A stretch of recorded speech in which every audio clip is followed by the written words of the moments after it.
أهلا بكم وكل التحية لحضرتكم. هنا أرض الدفائن والكنوز النادرة، العرق الأصفر، المنطقة الجزائرية الأشهر التي تحتفظ بأسرار وخفايا لا حصر لها، ليس فقط على مستوى التراب الوطني ولا حتى القاري ولا الكوكبي، بل على مستوى النظام الشمسي قاطبة.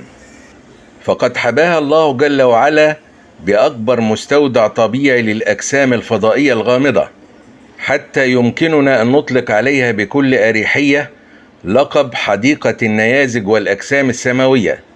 ومن بين كنوزها الفريدة جسم يدعى أصفر 086 الذي تبين أنه يحمل شفرة حيوية غريبة تؤكد على أن إنسان الأرض ليس هو المخلوق العاقل الوحيد في هذا الكون، وأن ثمة مخلوقات تعيش في أماكن أخرى بعيدة خارج الأرض. هيا بنا نكشف التفاصيل. يحتضن قلب الصحراء الجزائرية منطقة مرتفعة تتدثر برداء من الرمال الذهبية وتعرف بالعرق الأصفر، تقع تحديدا غرب عين صالح بنحو 50 كيلومترا في الجنوب الجزائري. لقد ظلت هذه المنطقة عذراء لقرون طويلة، وكانت بعثة علمية ألمانية أول من بدأ التنقيب والاستكشاف فيها، وذلك مطلع العام 1991 للميلاد. وكان نتاج عمل هذه البعثة العثور على كنز نفيس وفريد عبارة عن 450 جسم فضائي.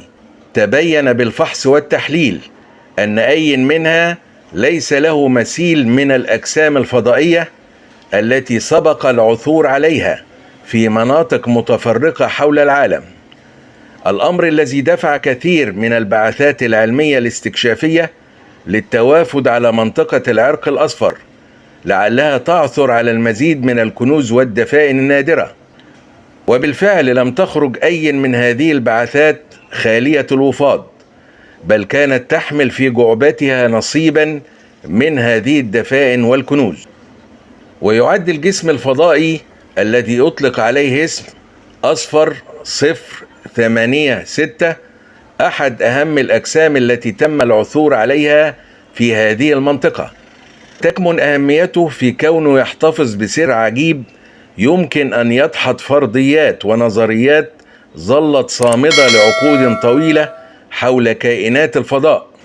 إن الفحوصات والتحليلات التي أجريت على هذا الجسم الفضائي ونشرها موقع أركايف، وما زال هذا الموقع محتفظا بها ضمن المواد الإرشيفية للأوراق العلمية، تفضي نتائجها إلى أن نشأته الأولى تعود إلى نحو 4.5 مليار سنة، أي أن نشأة هذا الجسم قريبة من زمن نشأة المجموعة الشمسية.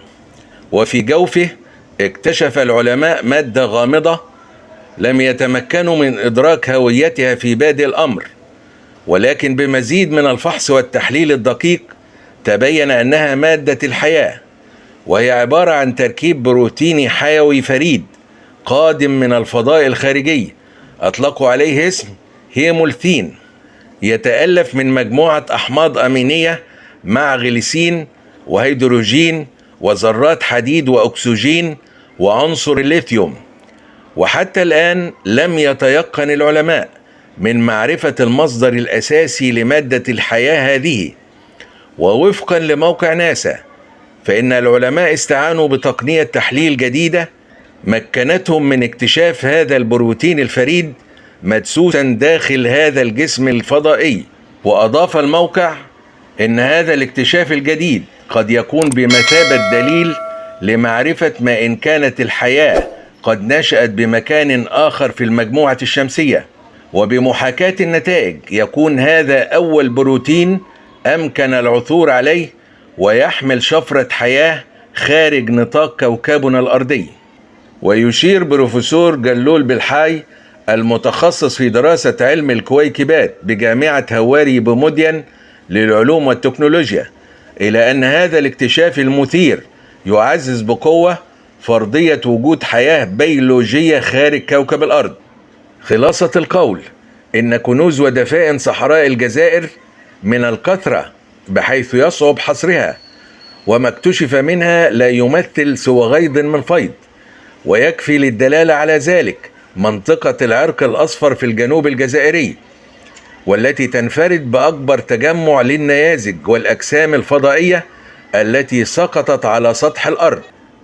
إن كل منها يحمل أسرار وخفايا تقلب نظريات وفرضيات علمية رأسا على عقب. وما الجسم الفضائي أصفر 086 إلا مثالا على ذلك.